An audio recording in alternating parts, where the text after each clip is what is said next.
name is Gary Christmas, and I'm the president of the Raincross Group, a Riverside organization founded more than 2 decades ago to advocate for effective and accountable civic leadership and a strong, vibrant city economy.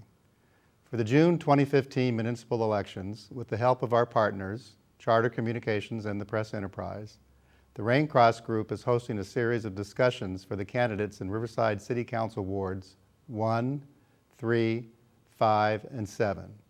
These discussions will be aired on Charter Channel 188 and available online through links from the Press Enterprise, the Raincross Group website, and Charter Communications. Our intent is to provide essential information to help the residents of our city make an informed decision regarding these city council elections. The Raincross Group is sponsoring these discussions because our individual city council members make decisions that affect everyone in our city. And we believe it is important that our city government should be led by council members who act with civility, prudence, integrity, and vision.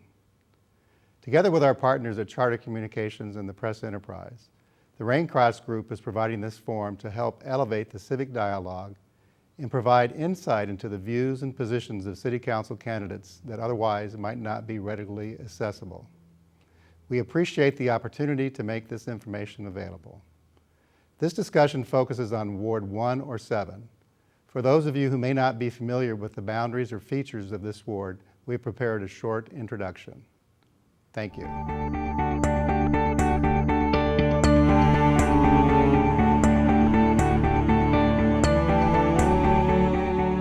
On behalf of Charter Communications, the Press Enterprise, and the Raincross Group, we welcome you to the 2015 Riverside City Council debates.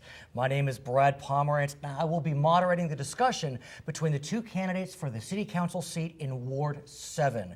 Ward 7 encompasses all or portions of Riverside neighborhoods at the airport, Arlanza, La Sierra Acres, La Sierra Hills, and La Sierra South. The incumbent, Steve Adams, is not seeking re-election. The two candidates are John Burnard and Alysia Webb. The election will be held on June 2nd. We will start with our first question to John, and that question is, why do you want the job of City Council member? Well, Brad, that's a great question, and thank you. It's because Riverside's been a great place for my wife and I to raise our family, our horses, and our dogs, and we've really enjoyed it here. It's been a great place for our business, Compass Pest Management, to grow and thrive. And we want to give back to the community that's been so good to us.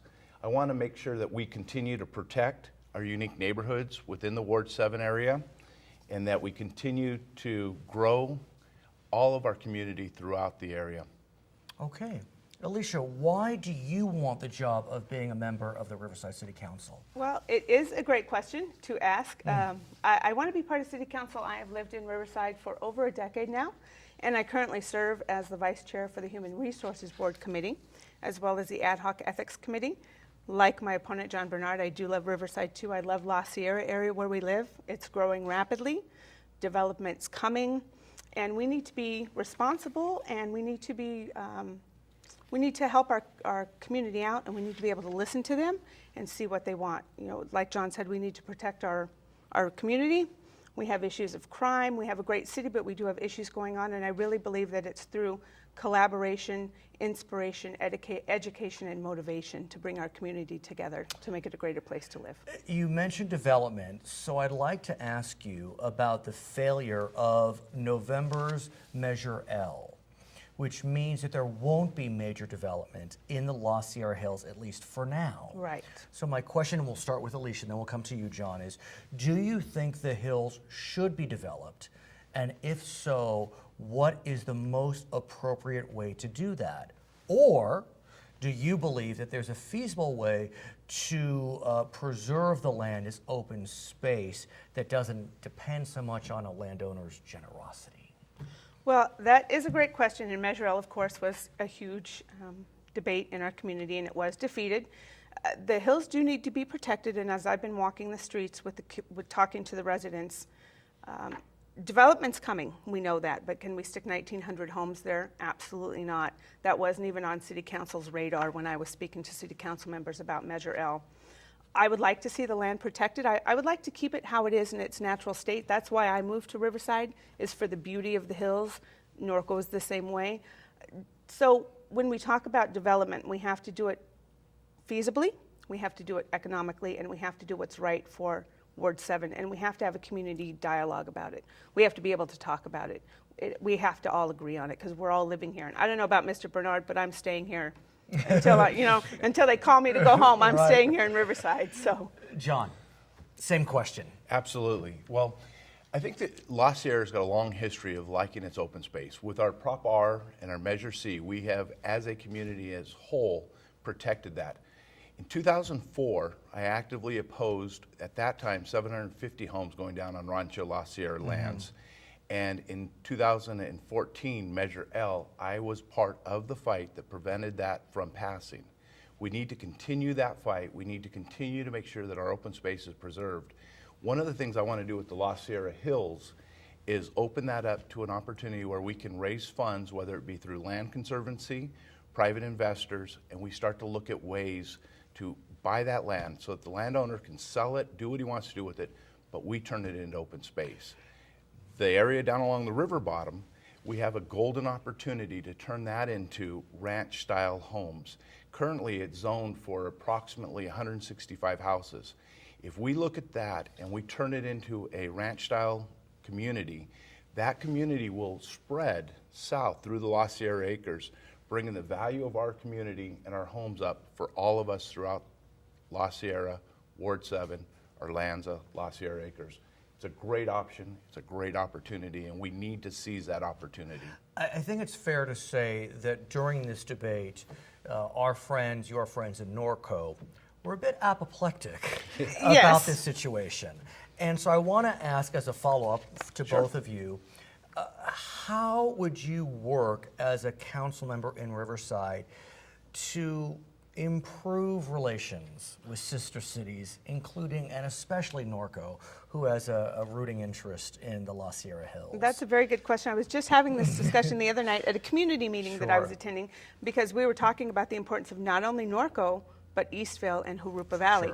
Sure. Anything that we do here in La Sierra is going to impact Norco because let's face it, we go up La Sierra and you have the option to turn left to get onto the Right. 15 or right to go downtown. Right. So that's going to affect Norco and Eastvale and Jurupa Valley, their public safety, their roads, their schools, their markets.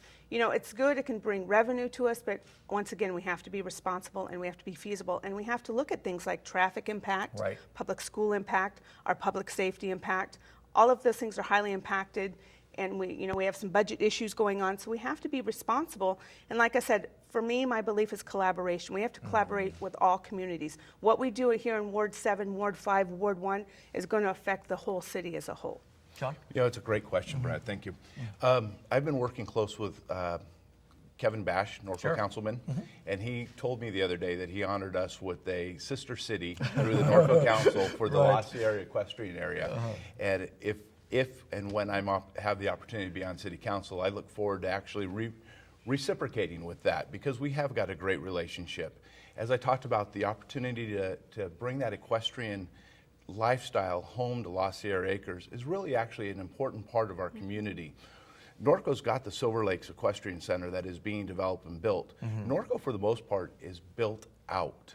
So where's that new set of homes, where's that new set of land gonna develop? And it's the opportunity around the Riverside river bottom. I'm an active horse person. I ride horses on a daily basis. And the river bottom is one of our greatest assets to the horse community, not only in Riverside, Norco, but Southern California. And we need to cherish that. We've been straddling this idea that we're horse community, we're not horse community, and it's time that we take a stance on it and we fight for that in the La Sierra Acres. Which begs the question, because of the unique nature of Ward 7, it can sometimes feel a bit detached from the rest of the city of Riverside.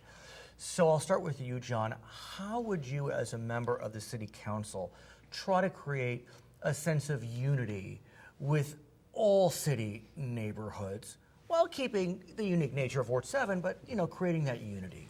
Well, if we look at our city of Riverside is a really strong community overall. We've got 26 unique neighborhoods. Those individuals are like you and I, part of a community. We're individuals, but at the end of the day, we recognize we're part of a city at large. I have a business within the city of Riverside that's been here for 18 years now.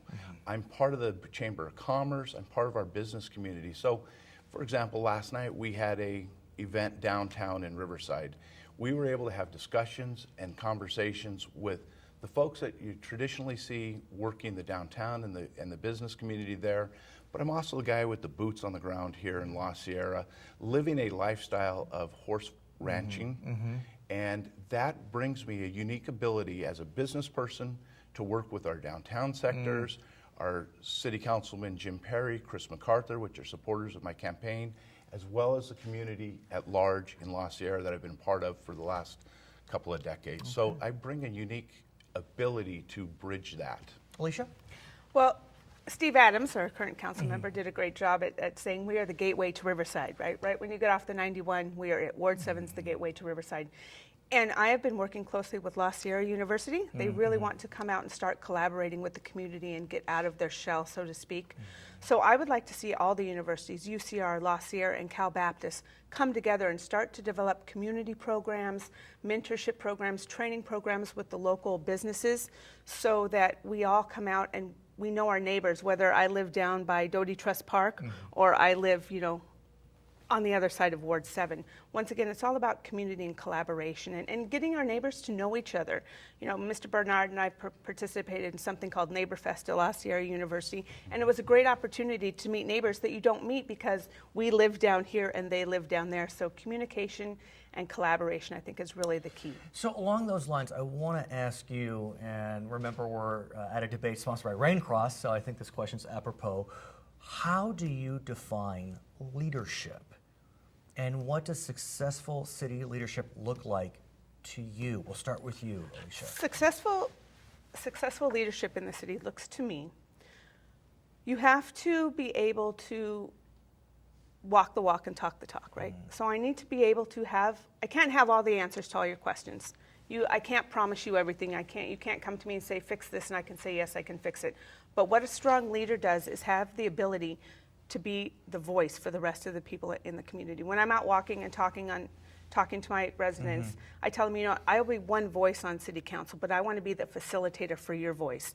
A strong leader has the ability to sit down and negotiate, look at this side, that side, and figure out somewhere in the middle where we can make a decision and come to an agreement, but also a strong leader is able to delegate and ask questions for things they don't know. If I don't know the answer to a question, I will tell you, I will get back to you, but I'm going to go find out that answer. Because I don't know the answers to all the questions. I have to go to the professionals in that business to know the answers. John? I think leadership, especially in our community, is something where we have to be able to understand the needs of our community, and then we have to be able to walk and talk and be strong to those needs. We need to say that we believe in something and stand behind what we believe in, and then communicate that to the other citizens throughout the community, the other leaders throughout the community. And only when we understand what we're arguing for, what we're trying to get done, and are able to communicate that to the rest of the community is an effective leader accomplishing the things that need to get done within the city. So at the same time, you are elected by the residents of Ward 7. Absolutely. So you're intended to represent their interest. But you are part of a city council that represents the interest of all of Riverside. So as kind of a follow-up to the last few questions, how will you, we'll start with you, John, balance the desire to be responsive to the interests of your constituents, but also know that even though they elected you, you are a council member for the entire city of Riverside? Absolutely. And it comes back to leadership. It's part of that process. If I'm sitting on the dais with the other council members, they're going to have to respect, just as I respect the needs of their community. We are a ward-based system. It's part of what gives us a strength as a city overall. So representing and living the lifestyle of Ward 7 for the last 20 years, I understand what our needs are here. I understand the development, the strength of the strategic planning and the proper growth of our community. And with that strength, I can go to the dais and communicate that effectively, stand for what I believe in, and use that same respect that I receive from our fellow council people and reciprocate with to bring the leadership. But the city as a whole is got the same needs overall, but we just have to place and be strategic in how we implement them to the different wards. Alysia. Well, I have served on, as I stated earlier, the Human Resources Committee and the Ad hoc Ethics Committee for the city. So I have seen interactions with City Council, with the mayor, and it's as Mr. Bernard said, we borderline Ward 6. So at many of our community meetings that I attend, Councilman Perry's always there because Ward 6 and Ward 7 are neighbors. So what happens in Ward 6 can directly affect Ward 7, just like what happens in Ward 7 can directly affect Norco. So once again, it's all about communication. I have to understand your issues, you have to understand my issues, and somewhere in the middle we have to have a solution. Once again, it's going to have to be feasible, economical, make sense, and it's going to be something. Not everybody's going to want it. You can't please everybody, but it's going to have to be a compromise. At the same time, it's hard to ignore what's happening throughout the nation. What's happening in Ferguson, what's happening in New York, what's currently happening in Baltimore. And I want to get a sense from both candidates if you feel as if this city, the city council, promotes a harmony, promotes the diversity that can make cities of this size so rich and vibrant. Do you feel as if relations with the police and the city are strong? Let's start with you, John. I do think that the relationships between the police and the city as a whole are strong. There's always areas that are going to need tweaking and adjustment. And we talk about the harmony that we see. Well, leadership at the city council level brings a lot of that harmony. And if we look back at our previous years, we watched some discontent, discord going on at city council. But this year I sat through a couple of days of strategic planning, and I watched our 7 council persons and our mayor sit down and work on a strategic plan for the city of Riverside. As they worked on that process, I saw collaboration come together. I saw harmony come together from the leadership within that group.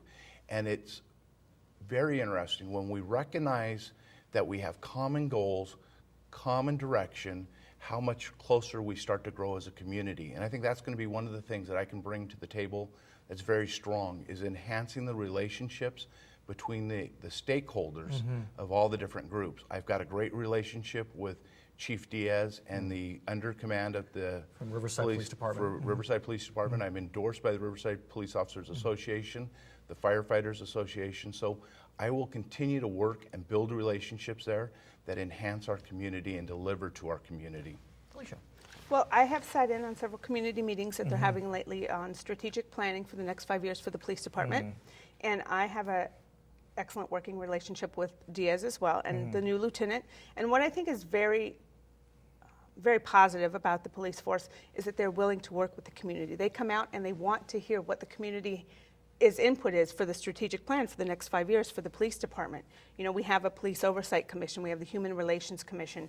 We had a problem in La Sierra with aggressive panhandling in a few of the shopping centers. City council got on top of it, they got a task force out there, and panhandling has gone down in that area. Right. So once again, the thing that I like best about the city of Riverside is the current city leaders are very community-based. They get out into the community and they will come and talk to your community group. You can call them on the phone, they will call you back, they will respond to you, and they will sit down and listen to you. And if they don't like your answer, they will explain to you why they don't. But if your answer makes sense, they will incorporate it into their plan, and I really like that about the city. I want to ask you about relations with fellow city council members. Yes.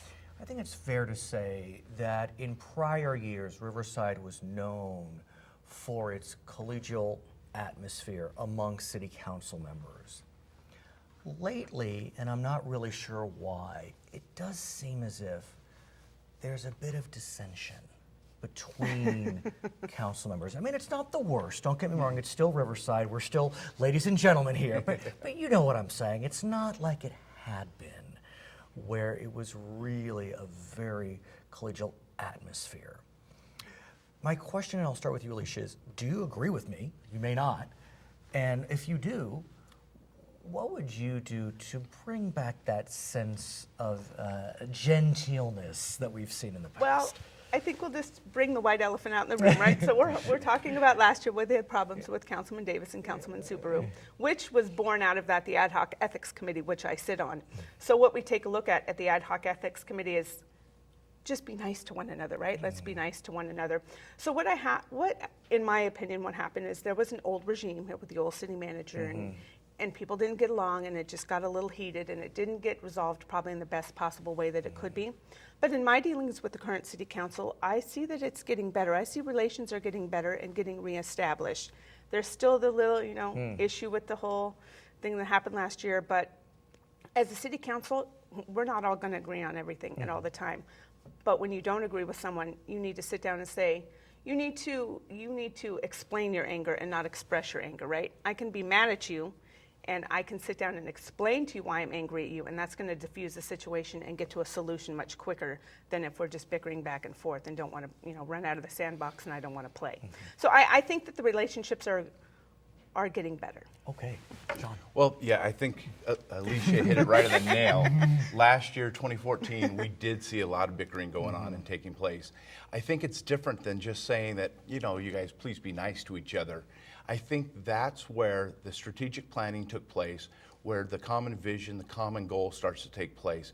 Because if we're working together as a team of 7 and a mayor at the helm 8, and we're driving for common goals, common visions, and we see more that's in tune than more that's apart, that makes a huge difference. I get along better with coworkers, I get along better with my community as I talk to them at the doors and I recognize how in line my thought processes are, my vision for our community are, and it's easier to walk together as a friend and as a peer in those relationships.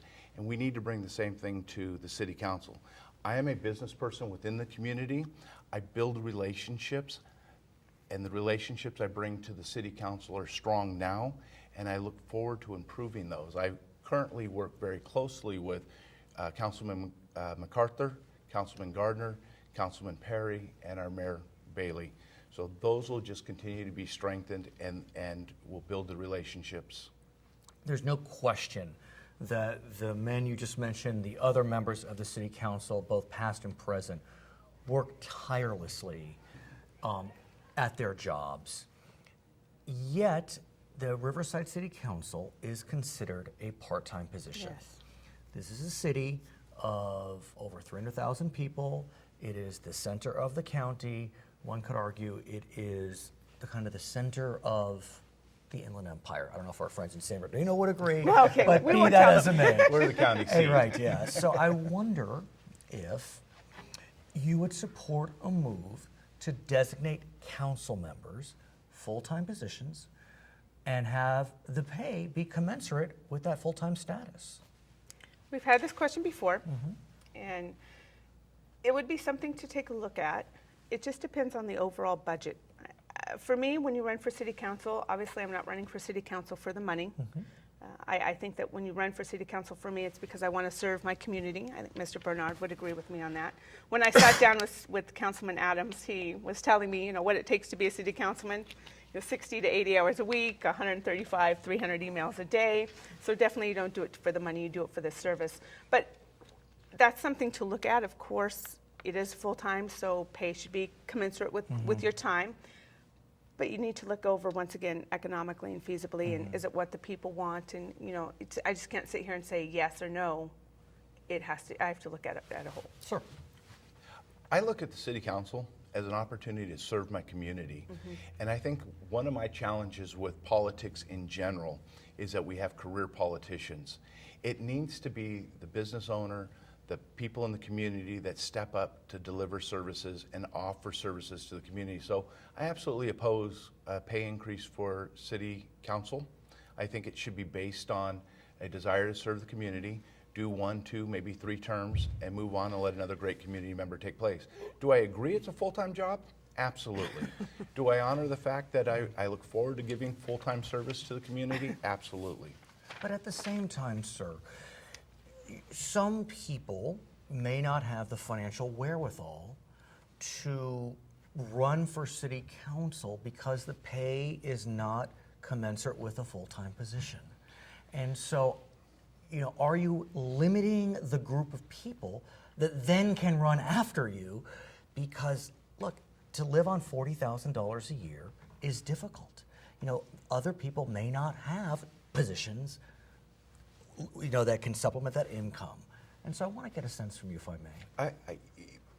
You could always offer more pay for everything, but I know many people that live good lifestyles on $40,000 a year.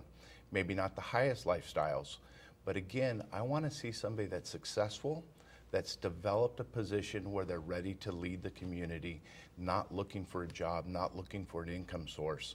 So I would still stand that I would rather see the developed, retired, matured leadership coming forward for our city. So let me ask you, and I'll come back to you in a moment. Sure. You have a very successful business. Yes. And so how will you balance this business, which I presume will continue operating, with the duties of being a city council member, which we all agree, is essentially a full-time position? It is a full-time position, and I am giving myself full-time hours completely to the city council. My wife and I started Compass Pest Management together. We've built it together over the last 18 years, and she is going to run the business completely. Probably better. Yeah, well, actually, you would be surprised at how well say that out she's loud? doing. I didn't say that. So that's the goal. That That's is the my intent. goal. Yep. You are a vocational therapist, is that right? I'm a vocational and rehab so, counselor. You'll continue doing that? I will be dedicated full-time to the City Council. My fiance does a lot of nonprofit and consulting work. So the nature of my business is where I can do consulting work. I currently have a contract position right now where it ends at 3 months. So I have the flexibility. Luckily, I have the flexibility in my career choice where I can be an independent contractor, if you will. I want to give you both time to offer closing statements. Okay. You open, so you'll close first. Okay. Well, in closing, I would like to thank you for providing me the opportunity to share my views with you today. Currently, I spend a great deal of time working in the community, supporting many local nonprofits and helping to make Riverside a better place. As I stated earlier, I serve on the Human Resources Board and the Ad Hoc Committee. I work with several nonprofits in our community, and I would just like to tell you, I'm not a career politician. I entered this race because I personally believe that I can be the strong representative that Ward 7 deserves, while at the same time bringing a different perspective to the City Council, a woman's voice amongst an all-male entity. I'm a woman running for Ward 7, and I believe diversity on our council is what we need to bring us into the future. I received many endorsements from a broad spectrum of community leaders who thought the same, and I'd love to have yours.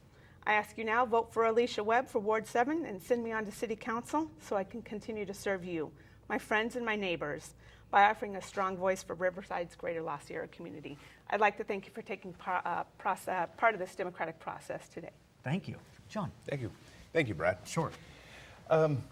In closing, I'd just like to talk about the fact that I've been a member of the community for better than 20 years. We're invested in our community through a long-term relationship where we've bought and still maintain a horse ranch that was started in 1976 within the La Sierra area.